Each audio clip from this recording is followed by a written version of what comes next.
કેમ છો મિત્રો, આજના મિની બ્લોગની શરૂઆત થાય છે સવારમાં આપણે નીકળી જઈએ છીએ દીવ તરફ। ફાઇનલ મિત્રો આપણે પૂગી ગયા છે દીવ ગેટની અંદર। અહીંયા આવતાની સાથે જ આપણને સૌપ્રથમ હરિયાળીના ખૂબ સરસ એવા દર્શન થાય છે, કારણ કે દીવને હરિયાળી અને સ્વચ્છતા અલગ બનાવે છે।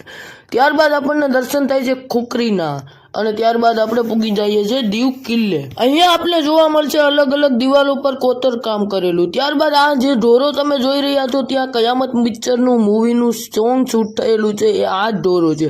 ત્યારબાદ આવી ગયા છે અમે ઉપર। અહીંયા આવતાની સાથે તમને ચારી બાજુ તોપો જોવા મળશે, કારણ કે ભાઈ દીવને સજ્જ તોપોથી ઘેરેલું હતું। અને દીવ માટે જો આ તોપ જોઈ અને અમે જોયું દીવની જેલ કહેવાય કે પાણી કોઠો, એ અમને નથી ખબર। ઘણા લોકો આને પાણીની જેલ પણ કહેતા હોય છે અને કાળી જેલ પણ કહેતા હોય છે, પરંતુ શું છે એ અમને નથી ખબર। ફૂલ વ્લોગ 6 વાગે આવશે, સબસ્ક્રાઇબ કરવાનું ન ભૂલતા।